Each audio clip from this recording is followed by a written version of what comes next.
Hello and welcome to Mission Nonprofit. Mission Nonprofit is a program that airs on TCTV Channel 22 and our new channel, Channel 77, on Thursday nights at 7:30 p.m. and Sundays at 4:30 p.m. We have a new guest every month, and we feature a nonprofit from the Thurston County area. And this month we have the Breathe for Tomorrow Foundation. With me is Sarah Morris. She's the president of the Breathe for Tomorrow Foundation, and she was our guest last December, and we thought we liked her so much we'd bring her back this December, and we've got the set all decked out for Christmas. We're all decked out for Christmas. Sarah did a great job with the earrings and and the necklace that we couldn't show because it was going to hit the microphone. It wasn't really, maybe you could pull it, well, we don't really have a close-up Yeah, otherwise it'll probably make a terrible ruckus around my neck, so. Well, so we were going to shoot this last Monday, but we got snowed out, and now here we are, and we're shooting it, and we're probably getting a lot of snow now as you're watching this. It's December, and so Lord knows how that's going. You might be snowed in watching Mission Nonprofit, and you know, what better way to spend your snowed in experience here. So the Breathe for Tomorrow Foundation is a foundation that helps people victims of cystic fibrosis. So you founded the foundation. I did. And so why don't you give us a little bit of background on the illness for those people out there watching that don't really know what cystic fibrosis is. Okay. So what it does is it's a protein that actually goes in and it makes your mucus, or the patient with CF, mucus thick. And so, as you can imagine, trying to breathe with the consistency, I always try to compare it to like the consistency of rubber cement. And as you can imagine, trying to cough that and move that out. And so what ends up happening is, like right now, if you inhale a germ, pretty soon your body can get rid of it a lot easier. Where if I do the same and it gets in, I hate the word mucus. I need a new disease. But it gets in and then I can't move it, so then it concentrates. And then at that point there's hospital stays and antibiotics. But luckily with a lot of the new technology that we have, they have an inhaled pulmozyme, it's called, that goes in and it actually thins the mucus out, so it makes it easier.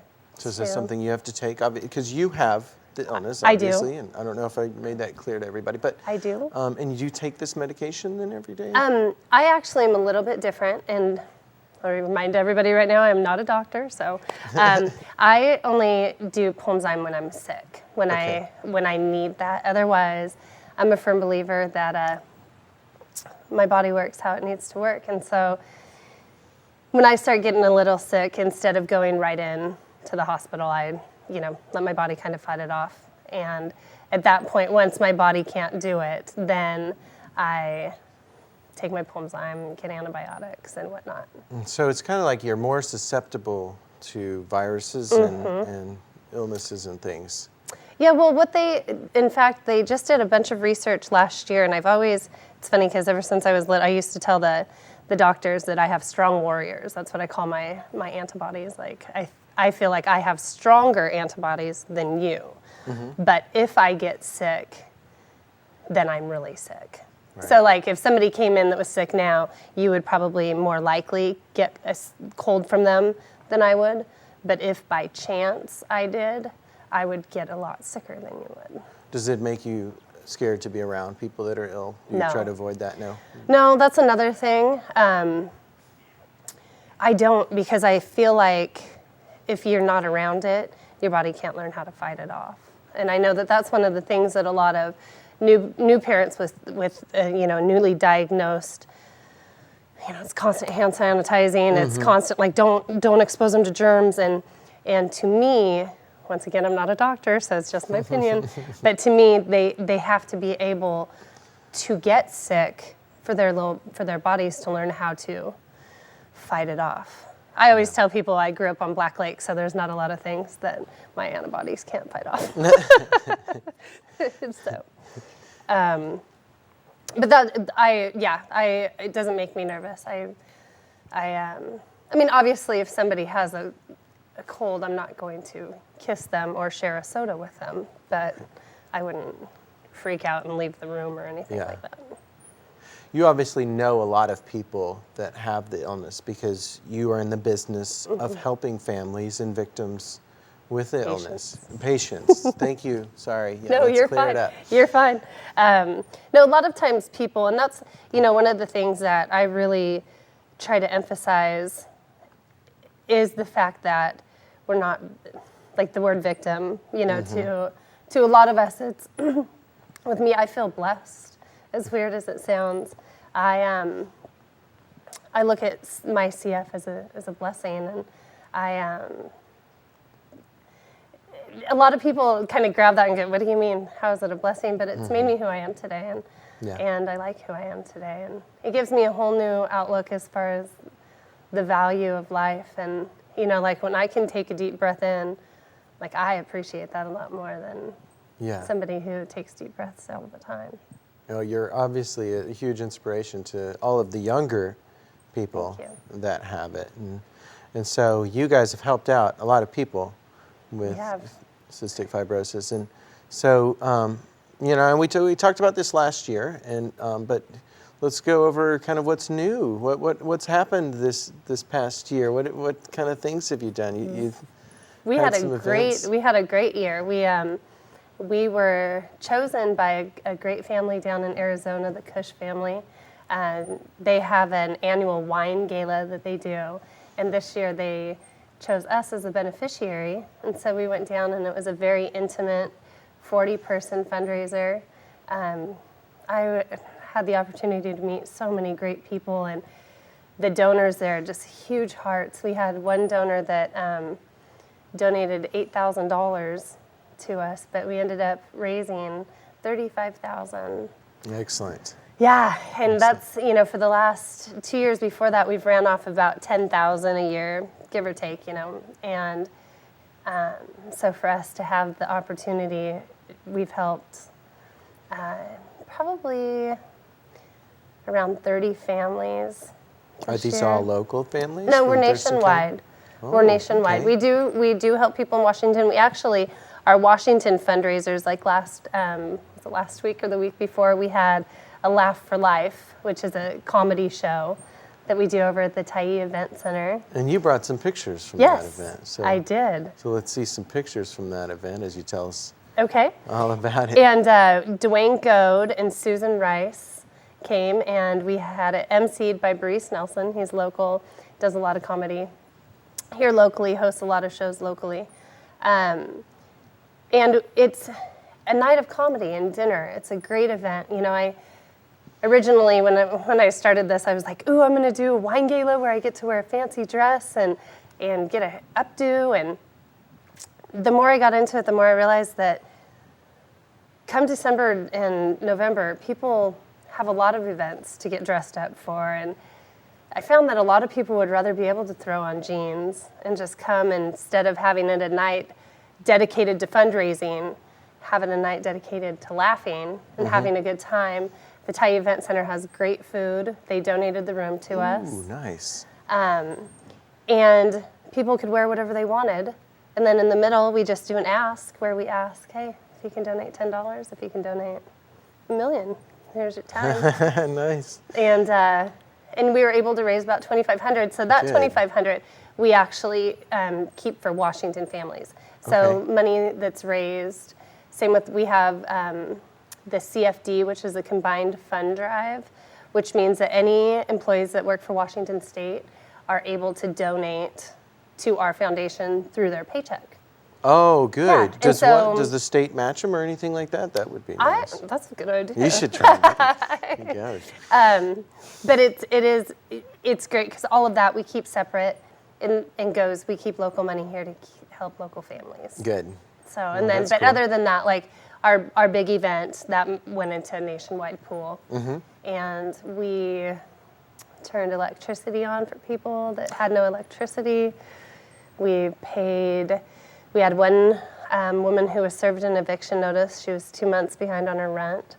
We went in and got her current. And, the way we look at it, and when I say we, I mean I. No, I'm just kidding. But is that if we can help one person, one family, breathe a little bit easier, then that's all we want to do. Yeah, and So- you've got to help them financially because some of them need help paying for the expensive medications, Yeah. I'm sure. The Hospital stays. The Pulmzyme is about a $2,300 Whoa.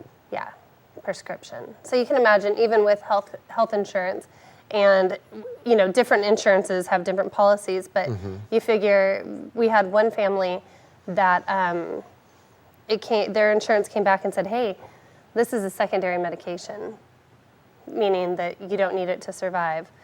Yeah, tell somebody with CF that they don't need it to survive. But and so their insurance said that we're only going to cover 50% of this. So you can imagine. I mean, that's $1,000 give or take. Yeah, and That's how, a lot of money How to- long does it last? The A month. For a month. $2,300 a month is what. So you can imagine that a lot of people struggle. And luckily, with a lot of the pharmaceutical companies these days, they have help programs available. But what the problem is that so many people fall in that gap where they don't make enough to be considered for assistance, but they don't make enough to. Did I say that right? They They make don't enough. make enough to be considered for assistance. They and make then too much to be considered for There assistance. you go, making too much I was like, that didn't come out right. And then, but they don't make enough, to be able to pay to for afford it, right? So that's where we've really stepped in. We help a lot of, because for this end of the people, there's quite a bit of help out there, but for that middle group, there's just not. There's just, we had one family that came to us, and every family that comes to us is a case by case. Yeah. I talk to them directly. I work with their social workers at the hospitals, and we had one family that came to us, and they had just relocated due to an illness with one of the spouse's family members, and the year before he had made a great salary, but then when they located, he lost his job. Well, most people would go off of what he made the year before, and they would have been declined. But with us, like I said, it's all a case by case, and I work hand in hand, and we went in and helped them out where normally they wouldn't have been able to get help. So, Yeah. There was a family in New York that you helped last year, yes? The family in New York was actually, they had just lost their sister, aunt, daughter, Jody Carla. And I stay in great contact with them. They do a lot of events over there for, she was a teacher, and they have a scholarship set up for her. In her name. Yeah. Nice. And, but we have helped, from the East Coast to, to the Midwest, to the Pacific Northwest. We had one girl, Brookie, down in Vancouver area, and she's been on the transplant list. She's 16, and she's been listed. Lung transplant? Is that Yeah. what we're talking about? And Wow. she's probably been listed, pretty I think, intense. for 2 or 3 years. But she was so tiny and her blood type, that they just weren't sure. And about 2 months ago, I think she got the call, and she's got brand new lungs. But we helped them. She has to drive up from Portland because she's seen at the University of Washington. We have one of the best lung transplant team here up at the UW. And so they make that drive 4 times a year, every 3 months. That's a heck of a drive for 5 days. They come up. And insurance doesn't cover lodging. Insurance doesn't cover gas. Yeah, because your So- family's there too to spend time with you. Yeah. And they need a place to stay. They want to sleep in the hospital. That's not very comfortable. No, and she actually isn't hospitalized, though. That's what the hard Oh, part is that it's she's like just outpatient. seen. Yeah. So we helped them with lodging. We had Platt Electric stepped in and helped us out with gas cards and some help. It was great. And Good. now she's out there using her new lungs. At 16,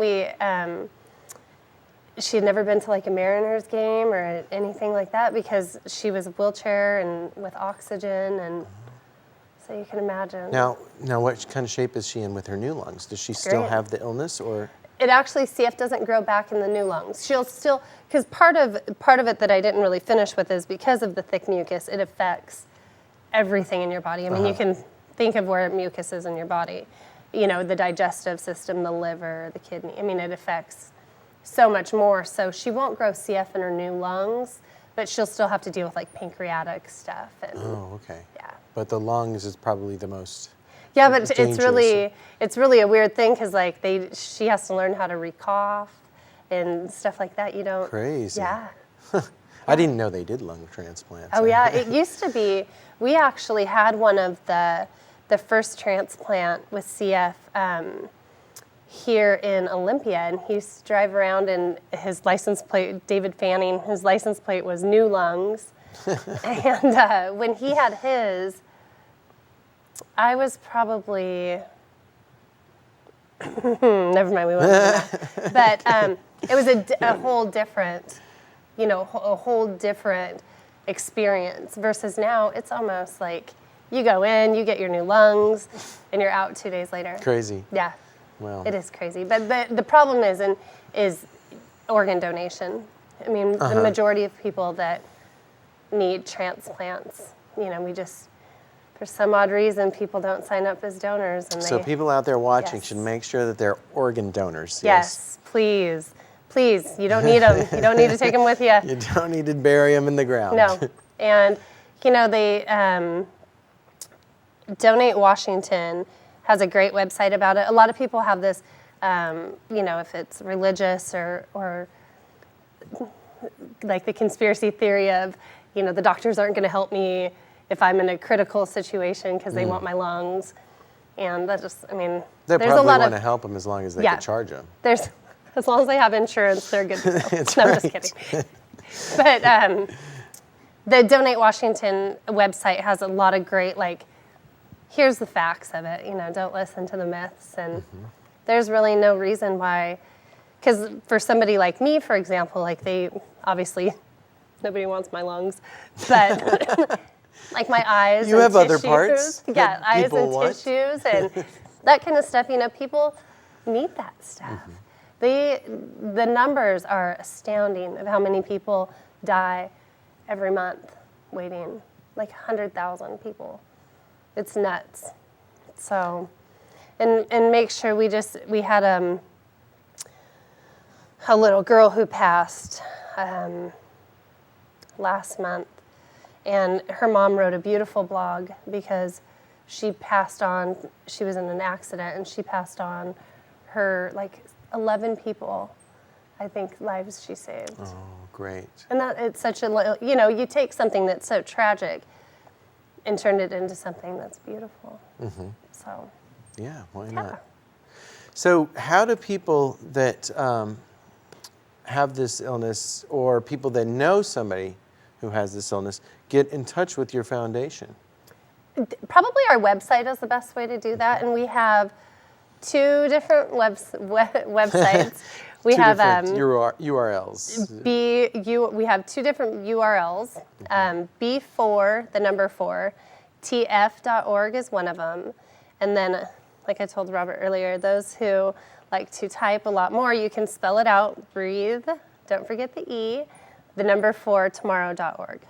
So, and then Excellent. there's a contact us, and then because of technology, as soon as you contact us, my phone goes off. And then I know, technology grand. Email on your phone. You're I one of those know. smartphone users. Not while I drive. No, that's good. That's good. Yeah. But you do have a new campaign starting up soon. We at do. the beginning of the year. And what is that called again? The power of one person. And every year we launch it, and then we try to beat last year's Okay. amount. So our goal is $1 million from 1 million people. So Okay. and the theory $1 a behi- piece. Everybody Yeah, can do that. $1. And that was my theory when I came up with it is, sometimes people feel guilty because they don't have $5 to give. And what people don't understand is that $1, you need one to make a million. You can't have a million without having one first. So that is our goal. And actually, when it first started, I had it planned out kind of like a pyramid, one of the MLMs, but where if I found 50 people to all donate $1 and they found 2 people to donate $1, it was 13 levels to reach $1 million. That seems so small. That's not that bad. Yeah. We could all do that. And I'm sure there's 1 million people watching this program. I'm sure. If everybody watching this program sends in $1, just $1. Breathe for Tomorrow, and they go to breathefortomorrow.org or b4tf.org. Yes. And do that. What is it, an online donation, or do you just We have mail a check? we have PayPal. Oh, okay. And or you can mail it in. I mean, we have, or you could call me. I'll come pick it up. We have numerous ways we can do this. And they can find your phone number on the website? Yep. Okay, good. Yeah. So you had a video for this campaign. I do have a that you video have for this campaign. online or on your website. Maybe we can put it into the program. Yeah, here. that would be great. Let's see if we can do that right Okay. now. Let's try that.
Welcome back to Mission Nonprofit. If you're just joining us, our guest for this month is the Breathe for Tomorrow Foundation, and with me is Sarah Morris, the president of that foundation. We just saw a clip of the Power of One Person campaign for next year, where you're trying to raise $1 million from 1 million people. So everybody out there, $1 piece. People. It's not hard. I'll tell you, in today's society, people have no idea how much $1 million is until you start trying to do it $1 at a time. Because you hear contracts for 16 million or 200 million and trillions and billions, and you have no idea. we got to like what 7,500, I think. 7,500 is it nothing compared to $1 million. Is that what you did this year? Yeah. 7,500. So we're going to beat that. Our Good. goal is if we could just keep beating it until one day you'll get there. Exactly. Hopefully. And if not, maybe the combined years will get add up to $1 million. Yeah, by the time we get to $1 million, it'll be like 100,000 because it'll be in 50 years from now. Right. So Well, that's okay. We'll take it. We'll take compound it that interest and everything. Yes. So, and then again this year, are you going to do another one of those comedy nights in the fall? In June. Oh, we try to do them. Yeah, we try to do them twice a year in June and then in November. Okay. The June one's a little tougher. The last one in June was the first nice day that we had. So a lot of my Oh, yeah. peeps were calling Nice me like, days. oh, hey, we were at a barbecue, so we can't come. Right. Yeah. But the one in November is a packed house, sellout crowd.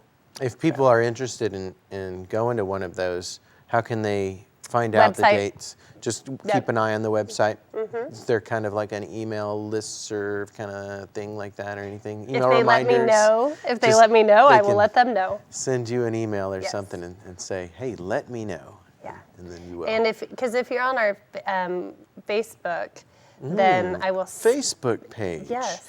It's under so there's- Breathe for Tomorrow Foundation. We have Oh, a I'll Facebook have to look up page. that. I'll have to become a fan. Yes. And I then should will make a s- mission nonprofit page. We you don't have should one. Make a mission. Would you become a fan? I will be your first fan, or your All right, second, well- because you will have to be your own first fan. Maybe you're right. And We'll then do that. I I'll will take be you your as my second. That'd Okay, be good. That works. And then Eric, I will my spam producer, my friends can be the with it. third. Spam with Robert Camp. See, I think we can You're do- bringing the rhymes back. I had to. Good. Well, I think that's all the time we have for this month. Unfortunately, I enjoyed the Christmas theme. Our The- Ladies' the- Home Journal. We forgot to mention that. know. You're going to be in the Just Ladies' really Home Journal. Quickly, Tell we us. were nominated by, and I got a call last year, in the last month, that we were nominated as the nonprofit that they're going to feature in their magazine. Excellent. So in dentists and doctors' office nationwide, look for us. What month is that going to be? I want to say January, We're but not I sure. am totally making that up. Okay. Well, But check it out. keep an eye on those Yes. Ladies' Home Journals. When you're at the dentist, doctor's office, look through them. Look for the Breathe for Tomorrow Foundation. Yes. So I hope you'll join us next month on Mission Nonprofit. Till then, I'm Robert Cam. Thanks for watching.